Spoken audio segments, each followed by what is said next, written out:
I will mute myself.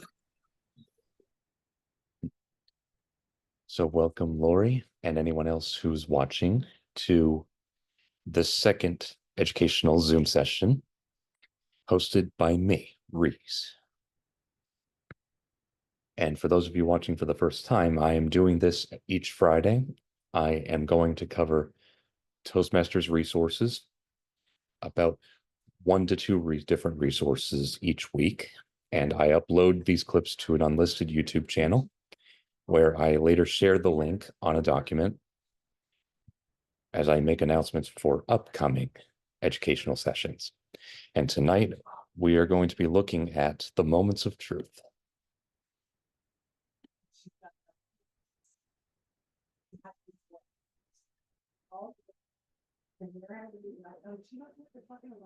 Moments of truth were originally coined by Dr. Ralph Smedley, the founder of Toastmasters International, and his associates in the early years of the organization. According to the Confident Voices Story of Toastmasters International book, which is newly published, Ralph had to triumph against a lot of odds, starting a novel club that did fulfill a need, but was very unconventional and novel for its time, was no simple undertaking. But they realized that there were certain principles that really made clubs work and expand and keep on growing and sustaining. I'm going to mark up specific parts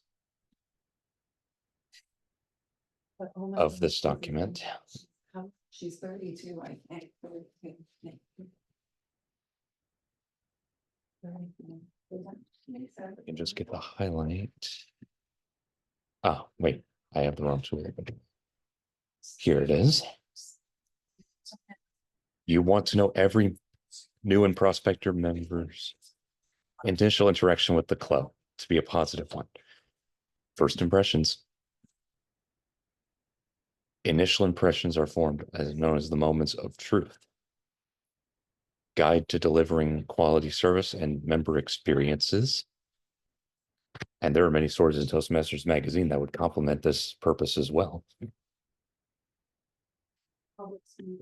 And as I mentioned, keeps the club sustained through evaluation and recommendations. Area directors and division directors use moments of truth to help guide clubs along, especially when they're struggling with such things as membership and with first impressions, with guests, with educational activities, and so forth. High quality club encourages and celebrates member achievement, provides a supportive and fun environment, and the fun aspect is grossly underrated, and ensures a professionally organized meeting with variety. Officers are trained in all aspects of club quality. They are not minimally trained for their respective roles. They are trained in everything that makes a Toastmasters club great. And I am sure that some of you watching have undergone Toastmasters Leadership Institute trainings, also known as TLIs, and have learned about the moments of truth and similar concepts during this training. It is one of many segments in addition to the segment dedicated to the specific officer roles that you hold. Other elements include a formal mentoring program, evaluations, and motivation to achieve their goals. This involves real interpersonal, deep communication, not just the surface scratching that club announcements do, or what lies in the club agenda. These are face-to-face interactions that you would feel compelled, ideally, to incorporate into meeting breaks or meet and greets before a meeting or communications after a meeting. It's a temporally holistic process. And by following these, you have a safe and supportive environment, which is what every member needs and deserves, especially to excel in Toastmasters, where participation is wholly voluntary. The person who experiences Toastmasters for the first time gets an impression based on his or her experience, what he sees, what he hears, perhaps even what he smells, or what he participates in, if that applies. Table topics, for example, is something in which a guest can participate. And clubs must remain cognizant of these pivotal moments. And there are 6 critical moments of truth. First impressions, membership orientation, fellowship, variety and communication, program planning and meeting organization, membership strength and achievement recognition. The first impressions are most important because without that, you can't have anything else work. You know that saying, nothing will work unless you do? This is part of that. Guests' positive experience and observations determine whether they will return and become members who pay up and who step up to deliver speeches, to take on leadership roles, to provide a fresh air to the club atmosphere. Greet each guest at the door. You can use a guest book as well to keep track of who comes in and out and who keeps coming back after repeated dates. Name tags and a guest book are highly recommended materials. The meeting room should be professional looking. It should look like a speaking venue without being too formal. Ralph Smedley, in his early days, emphasized the informality of a Toastmasters environment and how down to earth and relatable it was. It was not like a strict business meeting where it was closed and rigid and purely based on the agenda. There was fellowship. There was variety. There was an eagerness to participate and to do more. The meeting location is located, accessible, and marked. How are guests going to find your meeting if they don't know where the room is? Signage is key. You can simply put a Toastmasters meeting sign with the Toastmasters logo, say Toastmasters meeting with an arrow pointing this way. And then you go to another wall, it's pointing that way now. You have to turn right and then go forward and you're there. Encourage guests to participate in the meeting. Again, table topics is a great way to do this. Commenting on their experience at the end is probably the simplest thing to do because they have a full head of impressions by that point, and they would most love to share it, unless they're so introverted that they don't care to share it, in which case Toastmasters would be ideal for them. And someone should follow up and say, look, this is what I observed from you. I think X, Y, and Z from Toastmasters could really benefit you. And I promise you, you will get bang for your buck. Invite guests to join the club. You can do this on the day they visit if they are eager. I personally would recommend that you do this in addition to following up one-on-one rather than making a public announcement to the club or via electronic email. That one-to-one interaction is better for introverts. And you can distinguish between introverts and extroverts. Introverts are quieter. They don't say much. Extroverts are exuberant. They give energy right from the get-go. That's perhaps the simplest way to tell and to distinguish between different target audiences. And once a member joins the club, it is so vitally important to get them oriented, to put everything together smoothly. They should not have to feel taxed and desperate for resources or clarification as they begin to participate in the club. The club website can give a picture of the whole member experience. They can get most of their questions answered online, and they can reliably go to an officer or a very well-versed member of the club and ask them virtually anything and get a straight answer. Inducting new members formally and providing a membership pin, which many clubs do not do, actually. Our club does this once a year towards the beginning of a Toastmasters year. My home club of Nashua Hudson Toastmasters has done this in July. We also did officer inductions at the same token. We put together a more formalized event, a social gathering with dinner, with food and beverages, with awards and recognition. We epitomized the moments of truth on that occasion. Assigning a mentor. And even if your club does not have a formal mentorship program, you can still assign a mentor to a mentee and have some kind of accountability. The club's vice president of education is the officer who is best suited to keeping track of mentors. And the vice president membership can keep track of mentees.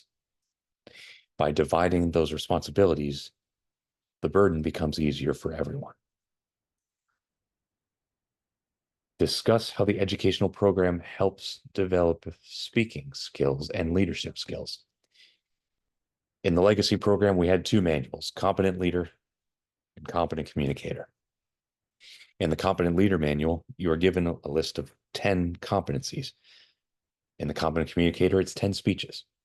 But that has been obsolete for some time because we now have pathways. 11 paths and a lot of competencies. It has over 300 competencies that you can learn from specifically. A member gets to choose a path. They should choose the path that's most conducive to them, and they should have support along the way. They should know what the path has at each level, work through the levels continuously, and understand how to prepare their speeches so that they can continuously deliver. They want to keep coming back. They want to keep delivering. They want to keep inspiring. They want to keep progressing along even a certain line of thought, something about which they are passionate. They came there for a reason. They can speak about that reason in an icebreaker speech or in any other speech. By following a line of thought, they gain confidence because it's something they already know. And from there, you can expand their horizons. That in turn brings in more educational awards, more club recognition, and more member recognition. At best, it brings district level recognition from the top. Survey all members' learning needs and include a section for people with disabilities to let you know of any accommodations. I presented something that was called Everyone's Club. This was a previous District 45 presentation I delivered some months ago. And this point in membership orientation is exactly what it was about.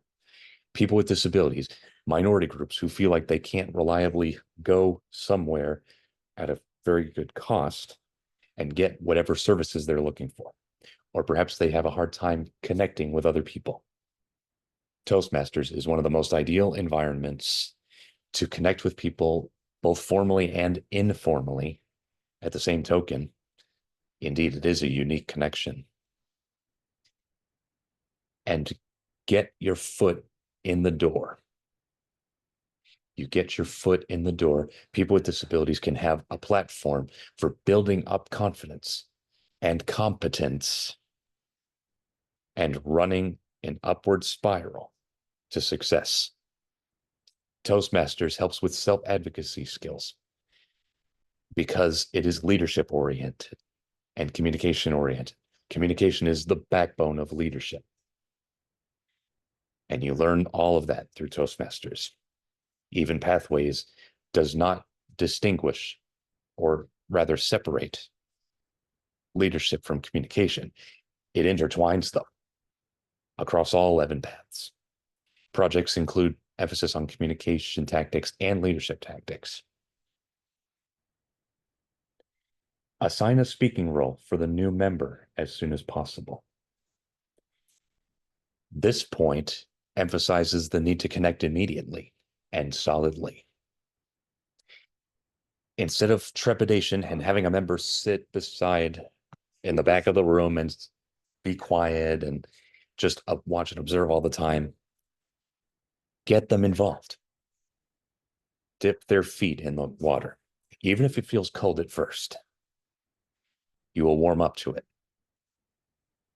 The nerves are what keep people from participating. A lack of connection keeps people from participating. A lack of structure keeps people from participating. Mentorship, education plans, and networking and mentorship all help with those.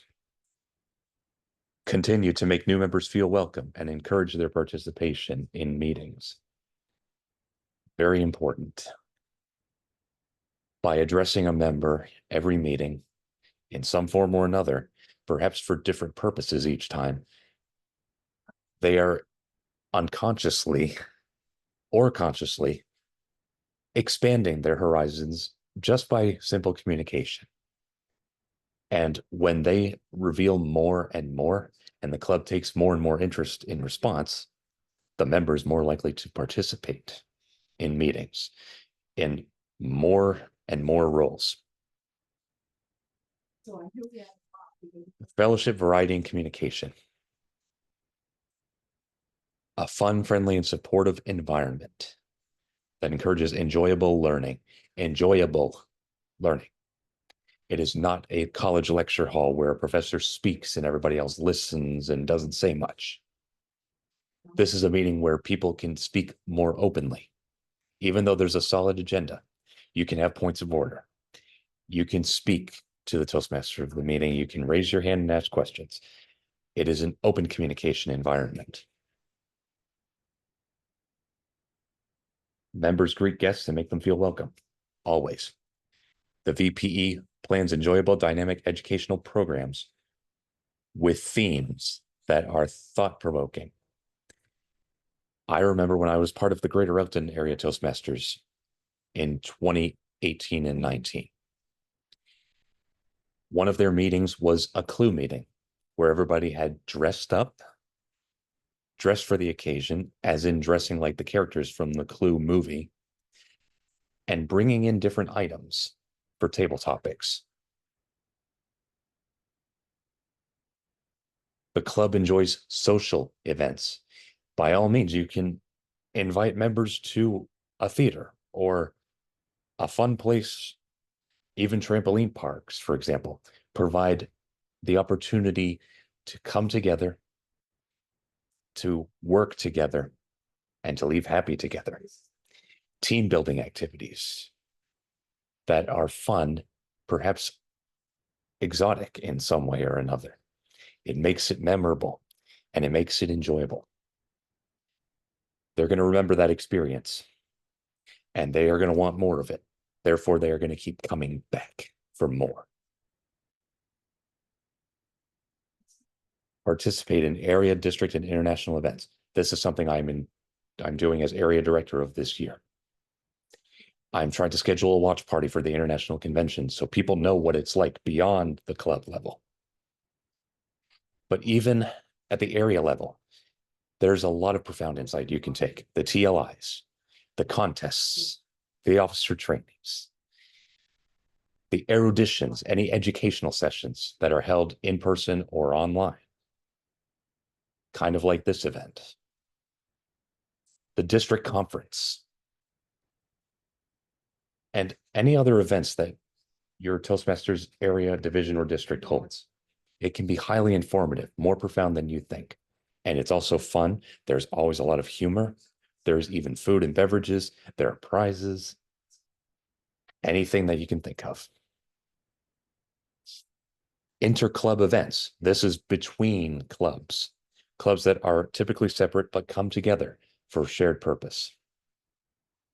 A club newsletter, which is optional, can be very informative, but a website is a must-have. It is essential. There's a Toastmasters article called Build It and They Will Come. And that speaks for itself.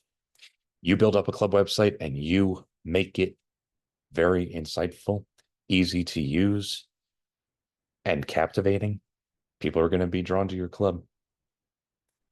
I know this because I was vice president of membership at the Greater Newark Area Toastmasters some years ago. And as VPM, I credit the website with giving all that necessary information, making it easier for people to show up and keep showing up. And not just as guests, but as participating members as well. People learn how to use the agenda, how to schedule speeches and meeting roles, and what to do afterwards to get credit. Fourth moment of truth is program planning and meeting organization. If they're carefully planned with well-prepared speakers and useful evaluations, members can meet their educational goals, but there's more to it than that. You can also encourage other members to participate by being well prepared. You want to make them say, I want to be like this person. That speaker was excellent tonight. And I want to be just like him. That kind of attitude would encourage connection and further mentorship in the club. It bolsters mentorship, which bolsters participation, which bolsters attendance, and it's a virtuous cycle that will keep going. This is how clubs become distinguished. Publicize the program and agenda in advance. That should be a weekly practice.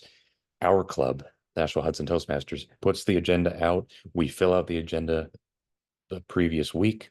We put it out 1 week in advance saying these are the roles that are open. Please secure them as soon as you can. This is the meeting theme. Try to tie it in with the meeting theme. Members know their responsibilities and are prepared to carry them out. All speeches in progress are from Pathways. This is a requirement from Toastmasters International. You can do a successful club series or a leadership excellence series or a better speaker series or something in Pathways. These are the things that count for credit to get those educational awards and that framed certificate that we all like. Begin and end meetings on time. Feature creative table topics. Base positive and helpful evaluations upon project objectives and speakers' learning goals. That's why you have to connect with Toastmasters early on. Understand them. There are resources that you can use to address what members want from the club, aside from basic communication and email. There's a new member profile sheet you can find on toastmasters.org with specific questions that will give you that insight. It will give you eyes into their experience, their vision for themselves. That is what you need to tie the two visions together, the personal vision and the Toastmasters vision. The club vision for success. Membership strength. 20 or more members is the baseline for membership in a Toastmasters club. And you must retain members. In fact, you won't get DCP credit unless you have 20 members or a net growth of 5 new dual or reinstated members. You can have all the educational awards, all the club officer training, the administrative goals, everything accomplished. But if you do not have strong membership or membership growth, it's all for naught officially. That's why membership is so critical. Promote your club in the community. In the case of a corporate club, it's within the sponsoring organization. But for public clubs, it's in the community. Toastmasters can connect with any organization in any field, in any discipline, with any professional at any level. That is the beauty of this organization. There's something for everybody. Continually plan meetings. Give something different and unique each time.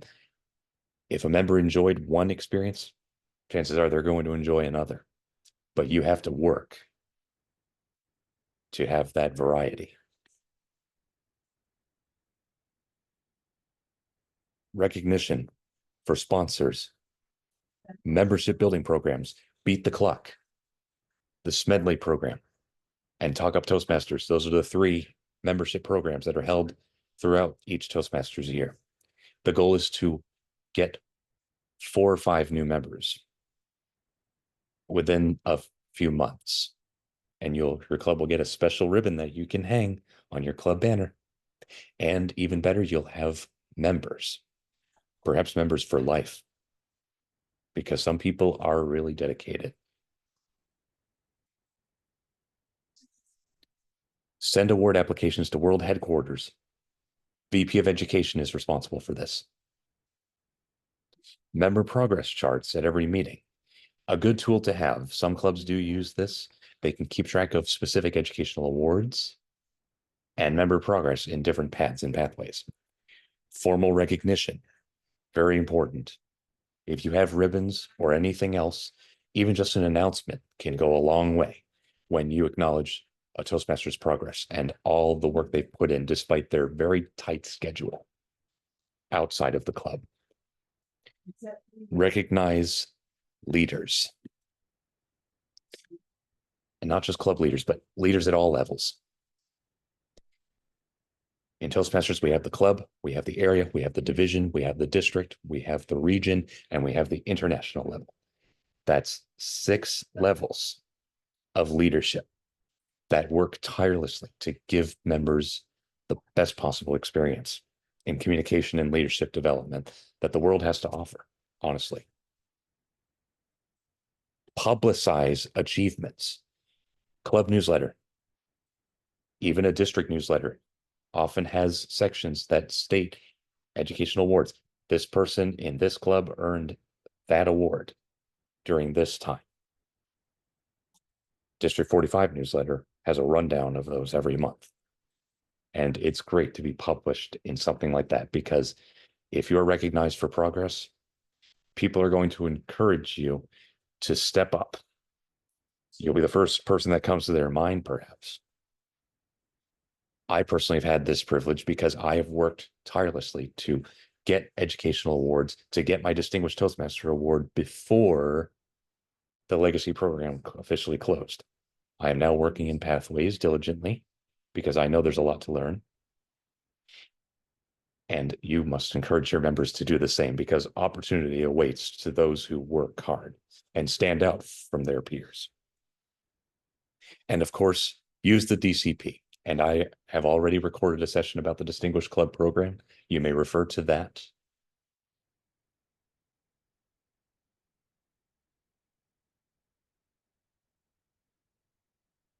And this best practices chart is a list of very specific actions you can take, challenges that you may face that are common for clubs.